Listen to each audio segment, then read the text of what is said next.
Versículo 12. Os escribo a vosotros, hijitos, porque vuestros pecados os han sido perdonados por su nombre. Título del sermón de esta mañana: el problema más grande resuelto. Primera de Juan, capítulo 2, versículo 12. El problema más grande resuelto. Estamos viendo entonces en lo que hemos estudiado de Primera de Juan, que está Juan advirtiéndole a su pueblo de los peligros de la oscuridad, y de la necesidad, según Juan, según las Escrituras, de andar en luz. Y ahora dice que en todos los casos, su mejor defensa, es decir, para mantenerse en la luz, es recordar lo que son y lo que se ha hecho por ellos. Sea que quienes sean, sus pecados les han sido perdonados.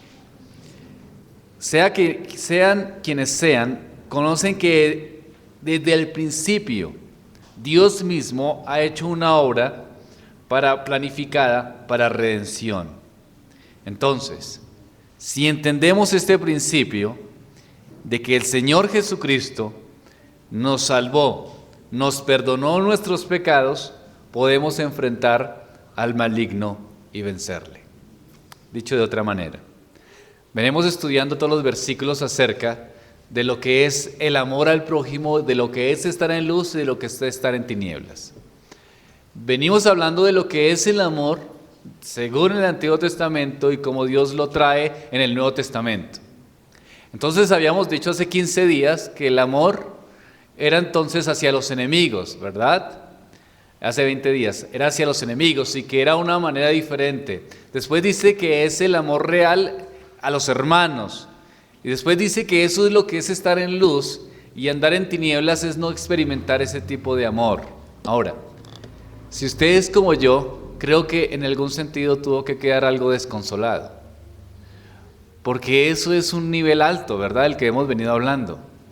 Cuando habla de amar a los enemigos, el texto que nos leía el hermano esta mañana, acerca de que si viene el enemigo, ¿qué tenemos que hacer?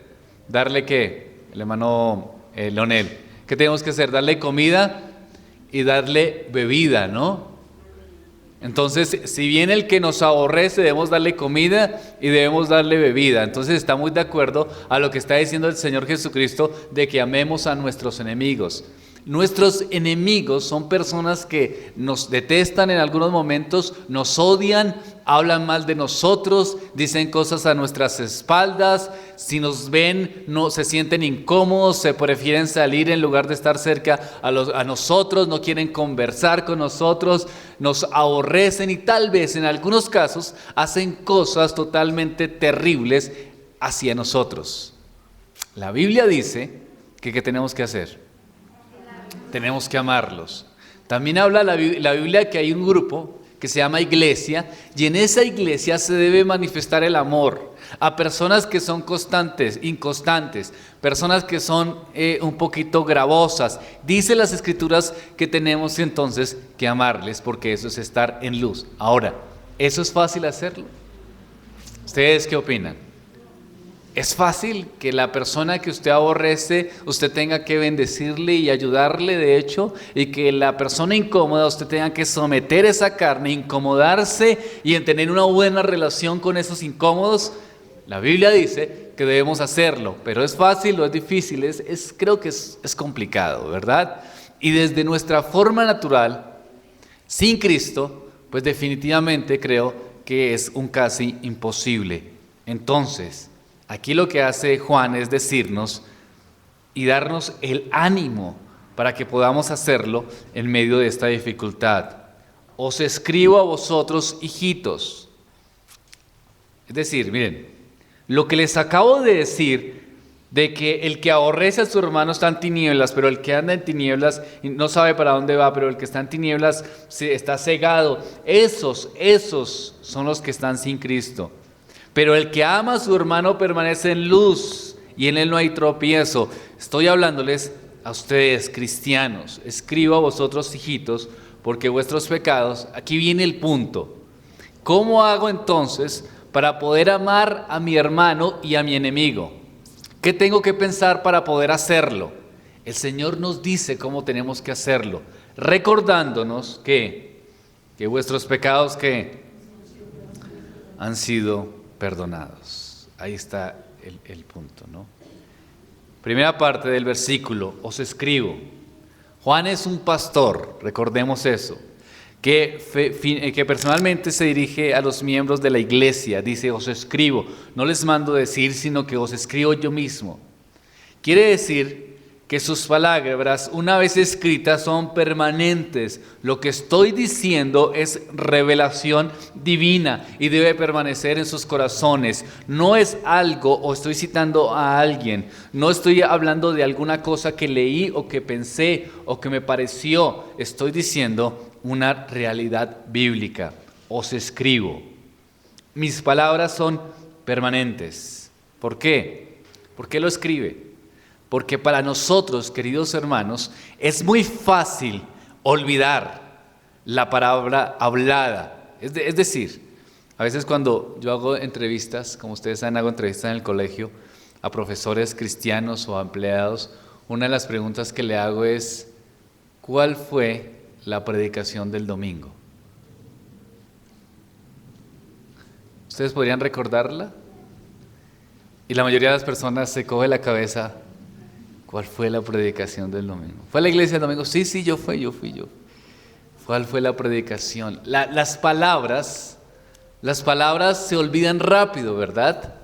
No es fácil que nuestra mente recuerde cada palabra. Si yo les pregunto el sermón de hace 20 días, bueno, claro, nosotros teníamos una ventaja de que tenemos unos sermones expositivos. Entonces usted llega y mira el versículo, ya me acordé. Pero digamos que si no fuese expositivo, entonces tendría un grado de dificultad, pero podría decir hace 2 o 3 meses y siempre es difícil recordar la palabra hablada. Pero la palabra escrita es más fácil, ¿cierto? Porque usted mira y puede memorizar. Por eso es que los niños tratan de memorizar la Biblia, tratamos de estudiar las Escrituras, recordamos de nuevo lo que el parámetro bíblico. Entonces por eso el apóstol Juan dice, os escribo para que recuerden esta bendición de Dios de que el Señor perdonó sus pecados. Porque si ustedes recuerdan esto, entonces pueden amar a aquellos que les hacen mal y pueden amar realmente a los hermanos en la congregación. Los destinatarios de la carta de Juan debían prestar atención. Por eso está diciendo, os escribo, dice este anciano pastor. Después os escribo, dice una palabra bien bonita, ¿no? ¿Qué dice? Hijitos. En algunas traducciones dice queridos hijos. ¿Por qué? Porque Juan emplea una expresión de niños.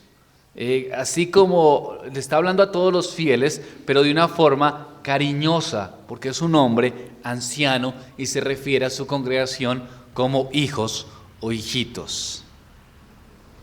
Algunos creen que estos versículos del 12 al 14, en la parte de hijitos, se está refiriendo a niños, después que habla de padres y después habla de jóvenes. Entonces algunos dicen, en la primera parte, hay muchas interpretaciones en los comentarios.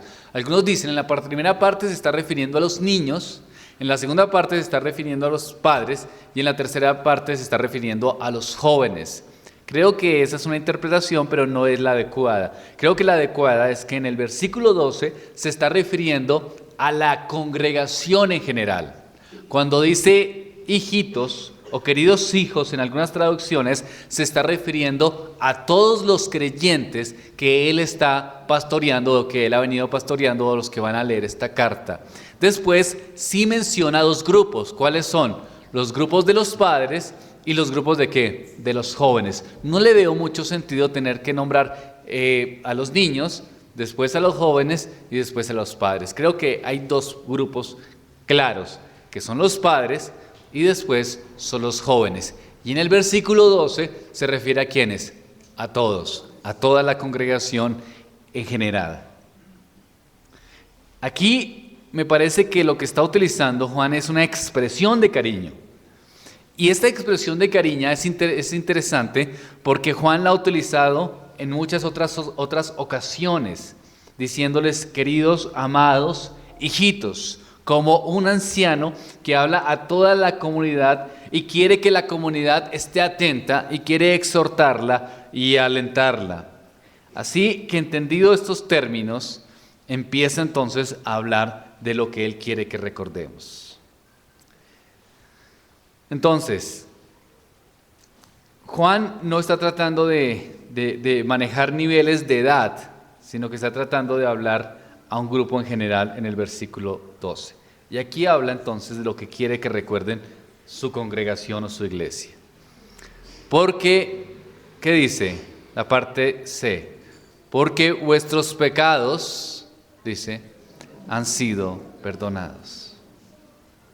Ahora, aquí hay una situación bien interesante. Que Juan acaba de decir lo que tiene que ser la luz en relación a las tinieblas y cómo nosotros tenemos que estar en luz. Y para dar esperanza a sus hijos o a la congregación en general, no les da técnicas de cómo poder amar. 5 pasos para que usted pueda amar. Entonces, queridos hermanos, si ustedes quieren que la congregación se ame, haga reuniones familiares, haga campamentos, haga reuniones de jóvenes y ahí sí se van a integrar y se va a amar. Primera estrategia, haga reunión de jóvenes. Segunda estrategia, haga reunión de campamentos y usted va a ver que la gente se va a amar. Van a salir queriéndose mucho porque van a integrarse y van a reconocerse y van a amarse. Entonces, Juan empieza a dar técnicas de cómo deben amarse en la iglesia y cómo se les facilitará. Es que algunos de ustedes no se aman es porque no se conocen, pero cuando se conozcan, entonces vamos a crear los espacios para que ustedes se puedan amar, ¿sí? Hace esas estrategias, empieza a planificar estrategias para que la iglesia se pueda amar y podamos amar a los enemigos. Si usted tiene un enemigo, recuerde las cosas positivas del enemigo. Recuerde las cosas buenas. O cuando tengo que aconsejar a veces a parejas, a esposos, les digo, ¿su esposa tiene algo bueno? Si los veo muy de mal genio, entonces para que empezar bien, ¿no? Entonces Juan también dice, bueno, ¿será que pensemos en las cosas buenas del enemigo? Son estrategias de alguna forma para tratar de que las personas se amen o que estén en la luz. No utiliza ninguna estrategia, no utiliza absolutamente nada. No hay forma, no hay cosa, no hay puntos, no hay parámetros, sino solamente una verdad. Y esa verdad tiene que ser suficientemente esperanzadora para que usted pueda andar en luz. ¿Cuál es la verdad? Pero esa verdad la hemos escuchado ¿cuántas veces acá en la iglesia? Porque vuestros pecados, dice Juan, vuestros pecados han sido ¿qué? Perdonados. Siéntase en la real condición de lo que usted era un miserable camino al infierno y el Señor Jesucristo le perdonó. Impresionante, ¿verdad? Impresionante que una verdad tan común, una verdad que la hemos repetido una y otra vez y que a través de las Escrituras se va diciendo, sea entonces el motor determinante para que sean las relaciones dentro de la iglesia, las relaciones en la familia, las relaciones con los enemigos y en todo sentido de la vida, de lo que es andar en luz, es el recordatorio más grande para que le dé la fuerza y sea el motor de ser un creyente comprometido y viviendo una vida de acuerdo a los parámetros de Dios. ¿Por qué? Ahí sí el título de nuestro sermón. Porque el pecado, queridos hermanos, es el problema más grande de todos los seres humanos. Vamos a verlo. Había un paralítico que tenía un problema evidente. Fue llevado donde el Señor Jesucristo. Y el Señor Jesucristo apenas lo vio, se preocupó muchísimo porque era un paralítico y estaba en una condición. Y el Señor Jesucristo pensó, ahora este pobre hombre, ¿cómo va a trabajar en esta condición? Por favor, levántate. Marcos capítulo 2, versículo 5.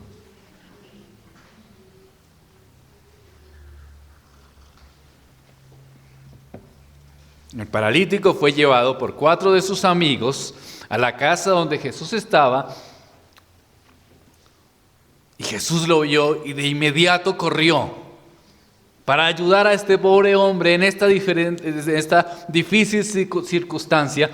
Y lo que hizo Jesús fue decirle, Marcos 2:5, al ver Jesús la fe de ellos, dijo al paralítico, ¿qué dijo? Hijo, ¿qué? Tus pecados, ¿verdad? ¿Te son qué?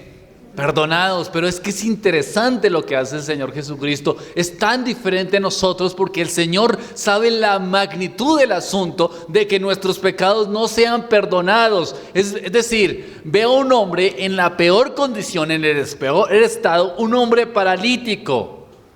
Y el Señor Jesucristo no lo ve y piensa, ahora este pobre hombre, ¿cómo va a trabajar? Vengan discípulos, tratemos de ayudar a este hombre y vamos a levantarlo de esa pobre condición, porque es un pobre enfermo que no tiene una vida clara, es un pobre miserable, necesita una ayuda externa. El Señor Jesucristo atacó el problema más grande de este hombre. Y el problema más grande de este hombre no era que era un paralítico. ¿Cuál era entonces? Eso sí es un problema. Para Dios eso sí es un problema. Es un problema grande. Es el problema más grande. El problema más grande no es ni siquiera un accidente, queridos hermanos. No es que venga un terremoto y quedemos atrapados en los escombros. No es que perdamos dinero, así a usted le parezca muy grande ese problema, que de pronto por alguna circunstancia usted haga un mal negocio y pierda mucho dinero. Ni siquiera, queridos hermanos, el problema más grande es que sus hijos no estén, que crezcan y se vayan. Ese ni siquiera es el problema más grande. El problema más grande es el pecado, y de esto toca arrepentirse.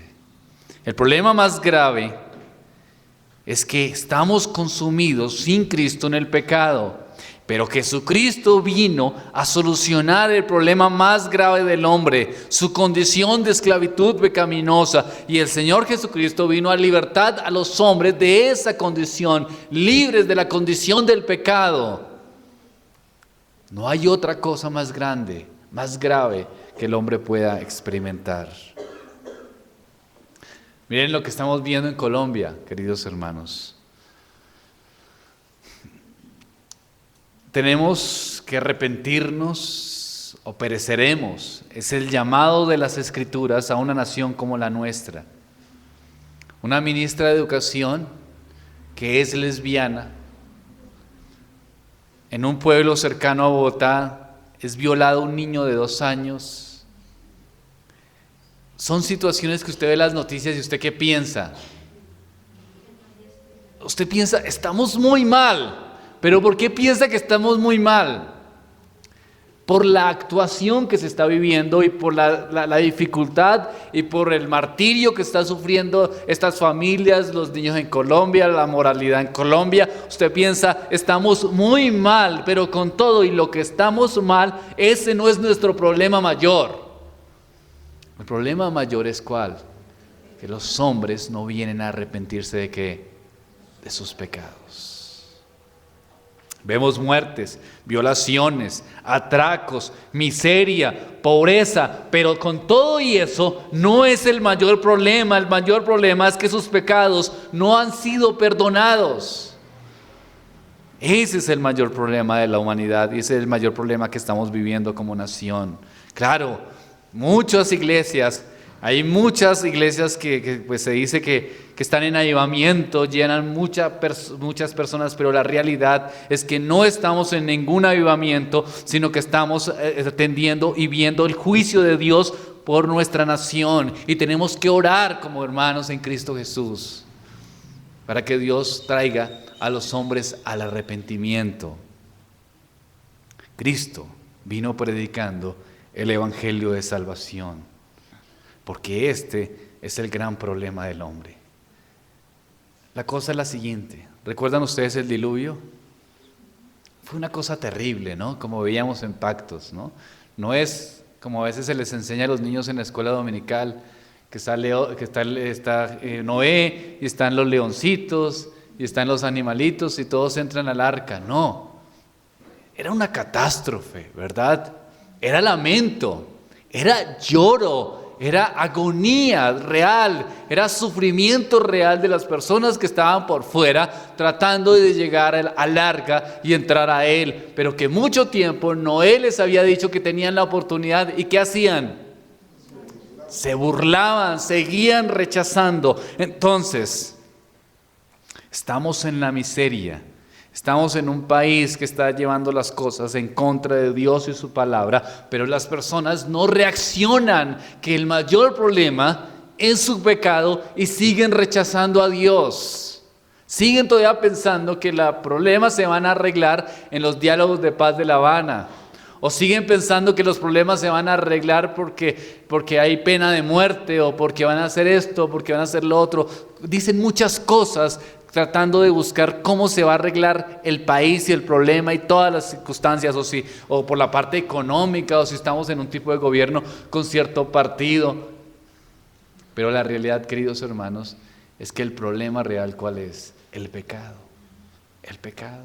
Y los hombres no quieren arrepentirse y siguen en esa misma condición rechazando a Dios.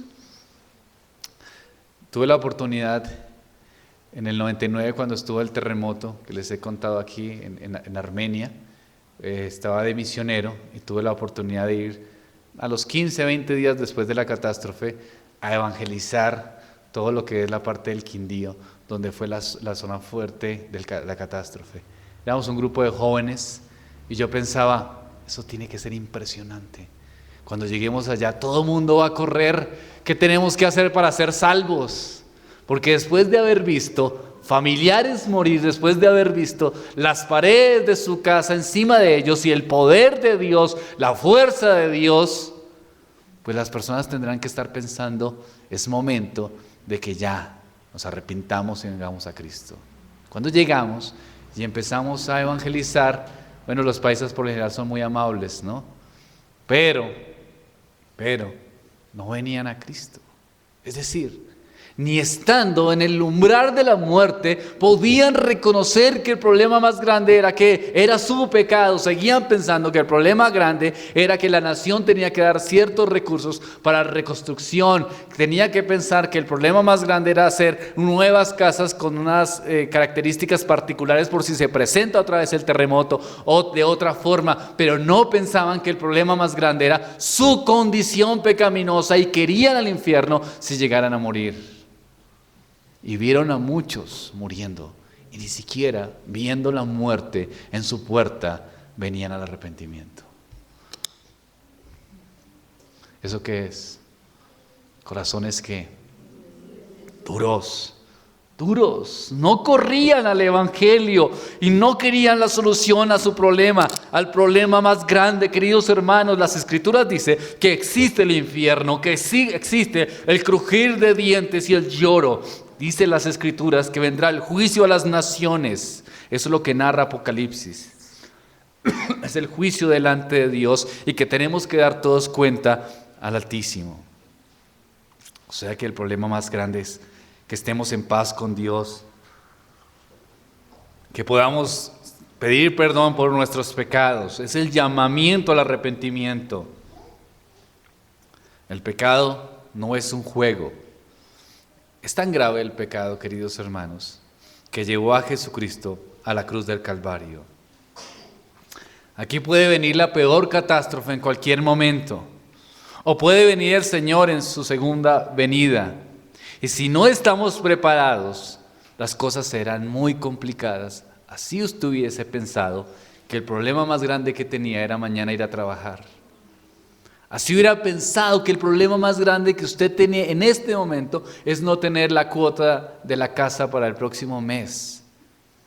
Puede venir el Señor Jesucristo, o puede morir usted en la puerta de su casa, en la bañera de su casa, y morir y tendrá que dar cuentas a Dios. Y usted puede pensar en este momento que hay otros problemas mayores, pero créame, cualquier problema que usted tenga en su mente, sea económico, sea físico, no es para nada importante como el problema de la salvación de su alma y el perdón de pecados.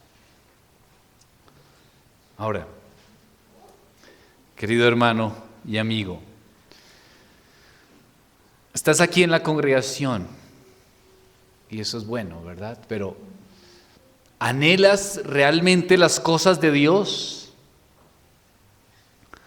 O aunque estás en la iglesia, esperas cosas rápidas, o solamente quieres diversión, o quieres que te distraigan un rato, o vienes para recibir honor en la congregación. Si te enojas porque las cosas no salen como tú quieres, y ya te parece que la congregación no es de Dios, no te parece lo correcto, y tu mente está enfocada en estas cosas y no en lo realmente importante, que es escuchar el mensaje del Evangelio de Cristo. O si tu corazón llega aquí a la congregación, pero está anhelando, mirando el reloj cada rato, pensando a qué horas va a terminar esto para poder por fin irme a la casa a hacer otras actividades. Tal vez tu corazón está en el lugar equivocado. Ven a Cristo, arrepiéntete, porque eso no es correcto. Tienes que anhelar las cosas de Dios. ¿Cómo están las escrituras en la semana? ¿Están leyendo las escrituras, hermanos? ¿La lees? ¿O prefieres pasar tiempo en muchas cosas? Hermano, es que no tengo tiempo, pero siempre estás paseando, haciendo actividades aquí, haciendo actividades allá. ¿Qué significa eso? Que no estás tomando el pecado en serio. Entonces tendrás problemas graves. Porque estás descuidando tu vida espiritual, no tomarás el pecado en serio. Entonces, como consecuencia de eso, el pecado podrá esclavizarte. Por eso Dios llama al arrepentimiento. Recuerden, la vida es breve, tenemos que arrepentirnos, y Juan por eso coloca, sus pecados, dice, han sido perdonados. Qué gran verdad, ¿cierto? Tus pecados han sido perdonados. Gracias, Señor. Ahora sí, Señor, debiste ponerlo, Juan, al comienzo. Bueno, aunque lo colocó al comienzo, en el versículos 1 y 2, ¿no? Pero al comienzo de las relaciones entre los hermanos y con los enemigos, porque casi que uno ve eso como un imposible, ¿no? Pero listo, lo concluyes acá y nos das a entender que nosotros hemos pecado y hemos atentado contra Dios de mil formas, y que Dios, ¿qué ha hecho? Perdonándonos. Nos perdonó aún siendo nosotros lo que éramos. El Señor nos perdonó. Entonces, ¿qué tiene que producir eso en nuestro corazón? Un corazón de arrepentimiento y de gozo, y una fuerza espiritual no comprensible y misteriosa, mística, que hace que podamos amar. ¿Cómo ama un corazón? Un corazón que es agradecido, queridos hermanos. A veces olvidamos lo que hizo el Señor por nosotros en la cruz del Calvario. A veces lo olvidamos y no nos damos cuenta de esta gran realidad y este gran poder de Dios para perdonar. El pecado fue muy, muy grave, tan grave que llevó a Cristo a la cruz. Esa cruz la merecíamos nosotros, y si nosotros hubiéramos muerto en la cruz del Calvario, ni siquiera hubiésemos podido pagar por nosotros mismos. Así de grave es este problema. Pero Cristo pagó por mí, por su sangre, por su obra redentora, porque yo había pecado contra Dios muchas veces y de muchas maneras, y lo seguiré haciendo, y lo único que he recibido es gracia. Lo único que he recibido es perdón. Lo único que he recibido es misericordia. Entonces, entender eso en mi corazón debe producir un amor especial, una fuerza especial. Por eso es que Juan no da otras soluciones.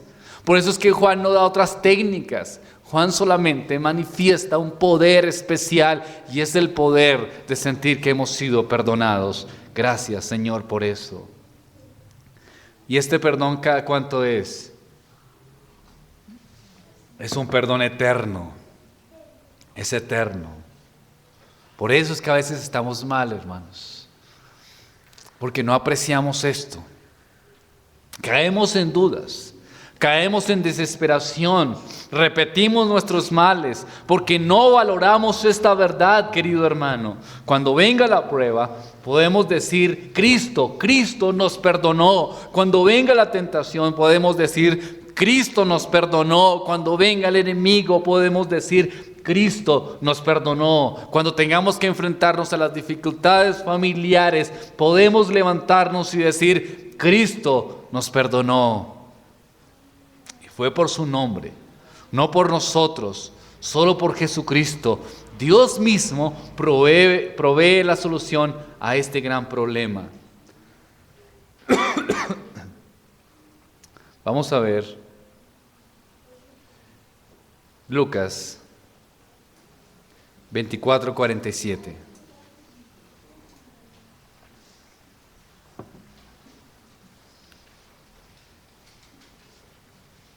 Son las buenas nuevas que vienen de Jesucristo. Estas vienen del anuncio de que nuestros pecados han sido perdonados. Lucas 24:47. Y que se predicase en su nombre el arrepentimiento y el perdón de pecados a todas las naciones, comenzando desde Jerusalén. Hechos 13:38, no lo busquen, tranquilos, yo lo busco. Sabed pues esto, varones hermanos, que por medio de él os anunciáis perdón de pecado. La mujer pecadora que entró en la casa de Simón, el fariseo, que ungió los pies de Jesús, oyó estas palabras en Lucas 7:48. Escuchó las siguientes palabras: tus pecados te son perdonados. Eso lo vemos en Lucas 7:48. Es decir, Dios perdona los pecados una vez y para siempre. Los pecados han sido y son y permanecen perdonados para siempre. Ese es el consuelo que Juan quiere dar a su iglesia, o a la iglesia, o a los que reciban esta carta. Finalizando, 1 de Juan, capítulo 2, versículo 12. Regresemos allí. Y termina la parte del 12. ¿A causa de quién? Tus pecados, Dios perdona los pecados, hijos. Queridos hijos, Dios perdona sus pecados. ¿A causa de quién? A causa de su nombre, es decir, de Jesucristo. Entonces, dice las Escrituras, si confesamos nuestros pecados, Él es fiel y justo para perdonar nuestros pecados y limpiarnos de toda maldad. Dios perdona los pecados. En base a la muerte expiatoria de su Hijo en la cruz del Calvario, lo que está dando a entender es que todo aquel que cree en Jesús y se arrepiente recibirá remisión de pecados. Somos salvos, queridos hermanos, a cuenta de que Cristo tiene la autoridad de proveer esta salvación. Vamos a leer Hechos capítulo 13, versículos 38 y 39.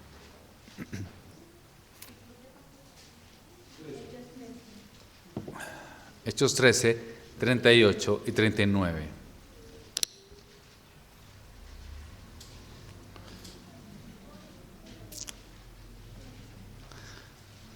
Sabed pues esto, varones hermanos, que por medio de él os anunciamos perdón de pecados, y que de todo aquello de que por la ley de Moisés no pudiste ser justificados, en él es justificado todo aquel que cree.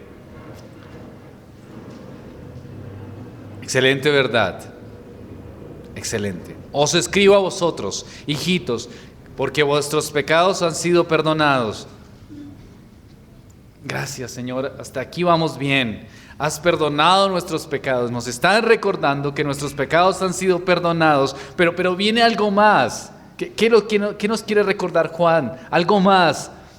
Por su nombre. Es decir, no hay mérito en ustedes según hechos. No hay mérito, no hay algo tan grande, tan fuerte, tan poderoso en usted que pueda hacer que Dios perdone sus pecados. Entonces, ¿por qué los perdona Dios? ¿Por causa de quién? Por causa de la propiciación, que es ¿en quién? En Cristo Jesús. Es decir, Cristo perdona, Dios perdona nuestros pecados a través de Jesucristo, no por obra ni mérito alguno en el hombre.